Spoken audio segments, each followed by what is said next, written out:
Сәлем құрметті жан. Каналға тіркеліп, лайк басуды ұмытпа. Джон Кехо, түйсігіңмен ойлай біл. Аударған Мырзагелді Кемел. Көзге елестету немесе ойша көру. Менің миымда ойлар жоқ. Бірақ ол дүниеге бірнеше түсінікті әкелетін күшке ие. Ральф Олдо Эмерсон. Адам қалай жеңімпаз болады? Табысты адамдардың сәтсіз адамдардан айырмашылығы қандай? Барлығы менің басымда, дейді Арнольд Шварценеггер.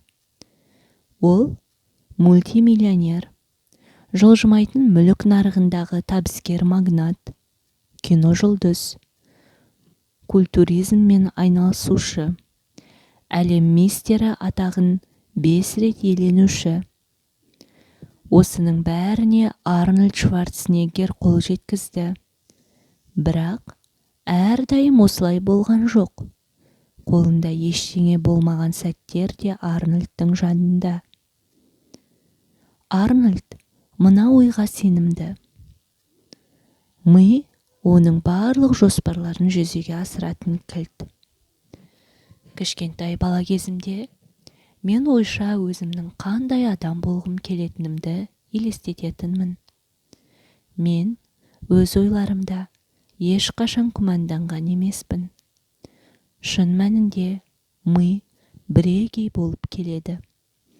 Әлем мистері атағын маған алғаш рет бергенге дейін мен осы сайыста бірнеше рет өзімді жеңімпаз ретінде елестететінмін. Бас жүлде менікі болды. Мен ойша осы атақты бірнеше рет иеленгендіктен осылай болатынына күмәнданған жоқпын. Менің кинодағы жетістігіме қатысты да осындай болды. Мен өзімді көп ақша табатын талантты актер ретінде көретінмін. Мен сәттілікті, оның дәмін сезетінмін. Мен оның жүзеге асатынын білдім. Крис Полайн фристайл бойынша әлемге кеңінен танымал. 1976 жыл мен 1982 жыл аралығында 6 рет Еуропа кубогын жеңіп алған атақты батыс герман тобының мүшесі болды. Оның айтуынша, біздің жаттығуларымыздың белгілі бір уақыты ми күшін нығайтуға бағытталған психологпен жұмыс жасауға арналды. Жаттығулардан кейін біз медитация жасайтынбыз. Психолог бізден әр бөктерден, әр трамплин мен бұрылыстан ойша өтуімізді өтінді. Бұл ойша жаттығу кезінде біз шынайы жаттығу кезіндегідей қауырт жұмыс жасадық. Кез келген қызметтегідей спортта да толыққанды жетілу өз іс-әрекеттеріңнің нақты ойша образын жасау қабілетімен тікелей байланысты. Крис өзінің не айтып отырғанын нақты біледі. Ол тек қана алтын медаль иегері емес.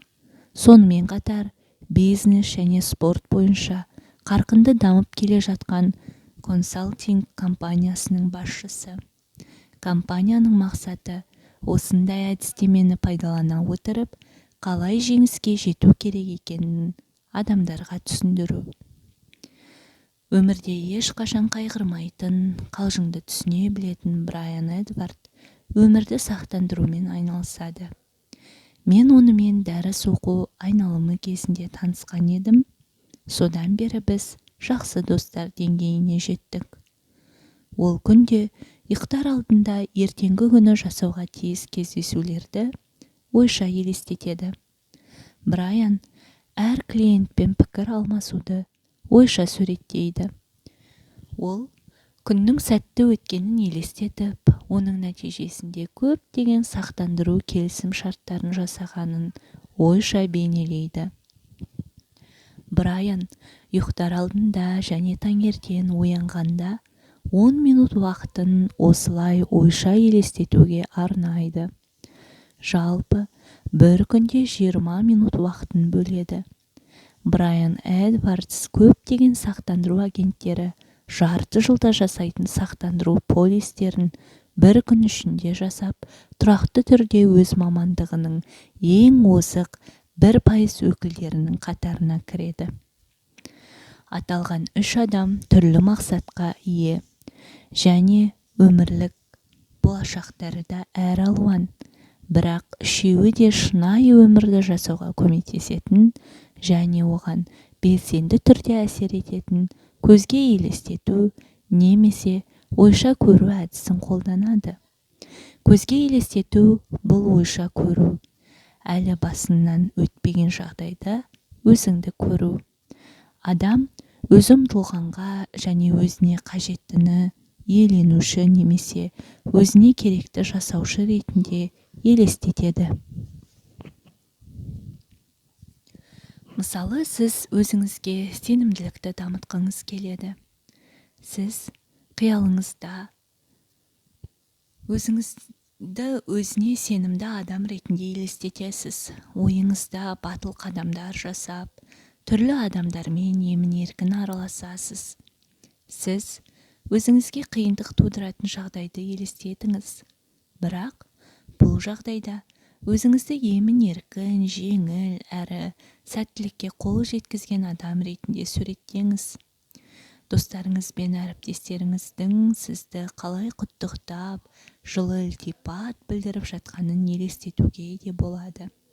Сіз өзіңізге сенімділік қасиетін дамытқаныңыз үшін және нәтижесінде болған өзгерістер үшін де мақтаныш пен қанағаттандырылғандық сезіміне иесіз.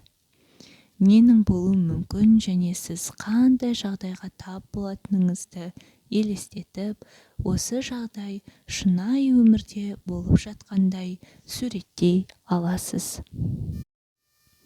Сәтті көзге елестету құпиялары.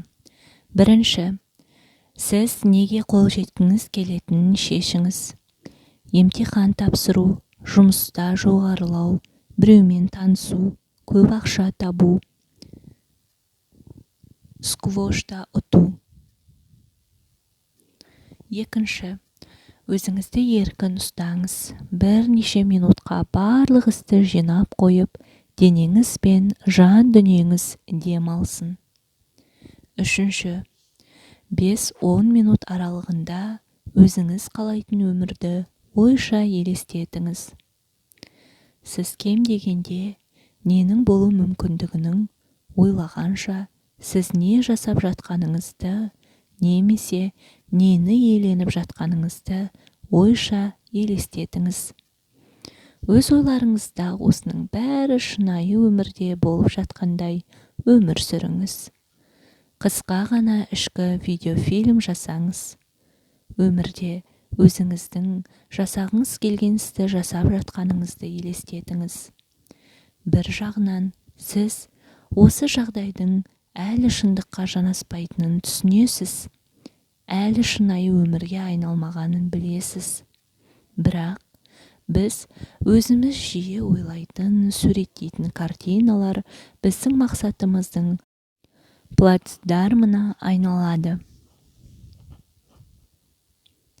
Энергиямен толтырылған форма бейнесін иеленеді. Бұл картиналар сізге жұмыс жасайтын шынайы күш. Көзге елестету кезінде өзіңізге қажетті қасиеттерді өз бойыңызда бар сияқты бейнелеңіз. Егер де сіздің ойша образыңызға талант, ерлік, байсалдылық және қайсарлық қажет болса, онда осы қасиеттерді міндетті түрде қосыңыз. Кей кездері сіз өзіңіздің мақсаттарыңызға жеткеніңізді көресіз, кинофильм қарап отырғандай, ал кей кездері сіз мақсаттарыңыздың жалпы картинасы бейнеленеді. Мұның екеуі де жақсы. Нақты және еркін көзге елестетуді бір-бірімен алмастырып, 5 минуттан пайдалануға да болады. Немесе өзіңізге ұнаған біреуін таңдап, бір бағытта жұмыс жасауға да болады. Көзге нақты елестету. Өмірде өзіңіз неге қол жеткіңіз келеді, соның нақты бейнесін, көрінісін ойша елестетіңіз. Алдын ала дайындалған сценарий бойынша бірнеше рет елестетіңіз. Еркін көзге елестету. Образдар мен ойларға бірін-бірі еркін алмастырып отыруға мүмкіндік беріңіз. Ойлау барысында ойыңызды бағыттауға ұмтылмаңыз. Сіздің мақсатыңызға жетудің оңтайлы жолын көрсеткен сәтке дейін. Екі әдісті де қолданыңыз, бірақ есіңізде ұстаңыз. Ең бастысы ол тәжірибе. Көпшілігі көзге елестетудің алғашқы қадамдарында қиыншылықтарға тап болады. Егер де сіз де осындай жағдайға тап болсаңыз, уайымдамаңыз. Картина міндетті түрде толыққанды және аяқталған болуы керек емес. Көзге елестетуді күнделікті пайдалансаңыз, сіз уақыт өте миыңыздың өзіңіз қалаған картинаны ойша жасайтынына таң қаласыз. Айта кеткен жөн, бір нәрсені бір немесе екі рет елестету жеткіліксіз. Өзіңіз қалаған образды мақсатыңызға жеткенге дейін апта және бірнеше ай бойы елестеткен жағдайда ғана сіздің санаңызда белгілі бір картина пайда болып нәтиже береді. Бір-екі рет көзге елестетіп алған нәтижелеріңізді бағалаудың қажеті жоқ. Егер де сіздің бойыңызда күдік туған жағдайда оларды елемеуге тырысыңыз. Күдіктену сезімі міндетті түрде пайда болады. Пайда болған күдік сезіміне қарсы тұрам, күресем деп ойлаудың қажеті жоқ. Олар өздігінен пайда болып, өз еркімен ғайып болады. Көзге елестетумен айналыса беріңіз. Сонда ғана сіз өзіңіз армандаған мақсатыңызға жетесіз. Сәтті көзге елестетудің екі шарты. Біріншісі, әрдайым өзіңіздің мақсаттарыңызды елестеткен жағдайда, бұның бәрі қазіргі сәтте болып жатқанда елестетіңіз. Оны өз санаңызда шынайылық ретінде көрсетіңіз. Бөлшектен құралған образдар жасаңыз. Рөлге кіріп, оны ойша ойлаңыз. Екіншісі, мақсатыңызды кем дегенде күніне бір рет ойша елестетіңіз. Бір күнді де бос жібермеңіз. Қайталау білім алудың негізі. Сіздің миыңызда пайда болып, сақталып қалған кез келген ой сіздің өміріңізге әсер етеді. Кеңінен танымал психолог Алан Ричардсонның тәжірибесі жайлы сіздерге баяндағым келеді. Бұл тәжірибе құжат жүзінде дәлелденген. Студенттердің баскетбол командасы 3 топқа бөлінді. Әр топтағы ойыншының нәтижесі анықталып, есепке алынды. Бірінші топ ойыншылары күнделікті спорт алаңына келіп, допты беру тәсіліне жаттықты. Екінші топ ойыншылары мүлде жаттыққан жоқ, ал үшінші топ ойыншылары жаттығудың ерекше түрімен айналысты. Олар спорт алаңына бармай, өз бөлмелерінде қалып, жаттығу процестерін ойша елестетумен айналысты. Олар өздерінің доп соғып жатқандарын, елеулі шотпен алда келе жатқандарын елестетті. Үшінші топ ойыншылары бұл жаттығу түріне күніне жарты сағат арнап отырды. Ойша жаттығулары күнделікті жасалынды. Бір айдан соң осы 3 топтың ойыншылары тексерістен қайта өтті. Бірінші топ, яғни спорт алаңында күнделікті жаттығумен айналысқандар өз нәтижелерін 24%-ға жоғарылатты. Екінші топта, яғни жаттығумен айналыспағандарда еш өзгеріс болған жоқ. Ал үшінші топтың ойша жаттыққан ойыншылардың нәтижесі күнделікті спорт алаңында жаттыққан ойыншылардың нәтижесіндей болды. Демек, шығармашылық көзге елестету үлкен күшке ие. Бірақ мұнда ешқандай да табиғаттан тыс күш жоқ. Ол сіздің ішкі тетік пен энергия жұмысына, сонымен қатар өзіңіздің ішкі ресурстарыңызды шығармашылық бағытқа бағыттауға негізделген. Елестетуді дұрыс пайдаланып ұйымдастырған жағдайда, ол адамның қарқынды мүмкіндіктерінің біріне айналады. Осы қабілеттілікті қазіргі сәттен бастап пайдалануды қолға алыңыз. Бұл құбылыстың арнайы жақтарын ойламаңыз, қобалжымаңыз, тек қана процеске сеніңіз. Ұсыныс сұранысты тудырады, сондықтан да қажетті нәтижені уақытылы аласыз. Сіз мақсатыңызға жету жолы мен тәсілін табатыныңызға күмән келтірмеңіз. Табиғат өзіне қойылған талапты әрдайым орындайды. Көп жағдайда адамдар бірінші қадам жасамай-ақ барлық сұрақтар жауабын білгілері келеді. Біз алда болатын жағдайларды алдын ала және олардың барлық кезеңдерін білгіміз келеді. Өкінішке орай, бұл біздің қолымыздан келмейді. Кей кездері оқиға біз ойлағаннан ерекше бағытта дамуы да мүмкін. Актриса Кэрол Бернетт Лос-Анджелесте дүниеге келіп, әжесінің қолында тәрбиеленді.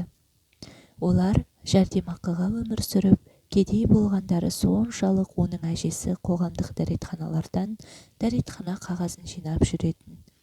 Әрине, оларда талантты қызды университетке оқуға жіберуге қаражат болған жоқ. Кэрол университетке оқуға түсуді армандайтын және ол күндердің күнінде университетке оқуға түсетініне сенімді болды.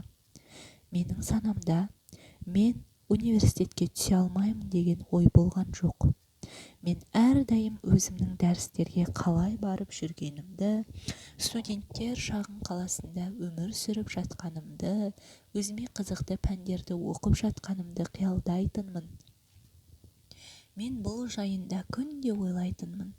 Менде университетке оқуға түсуге бірде-бір мүмкіндік болмаса да, мен студент атанатыныма күмәнданған жоқпын.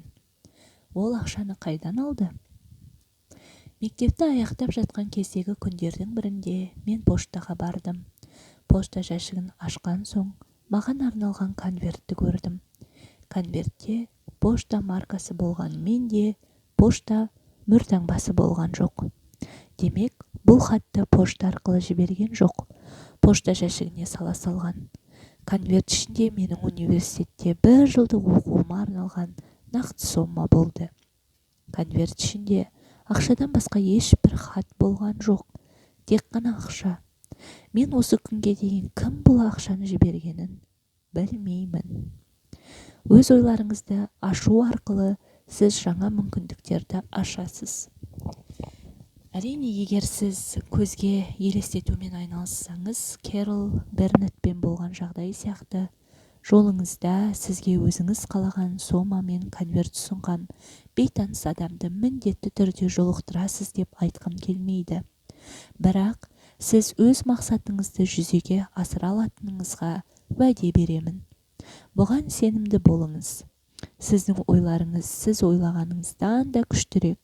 Ал әрбір ойша образ сіздің өзіңізге әсер ете алатын шынайы күш болып саналады. Адам осындай мүмкіндіктерге ие деген көзқарас қиялдаушылардың ойдан шығарған тұжырымы емес. Олар біздің жан дүниемізде өзіміздің қалауымызбен пайдалана алатын тәжірибелік тетік ретінде өмір сүреді.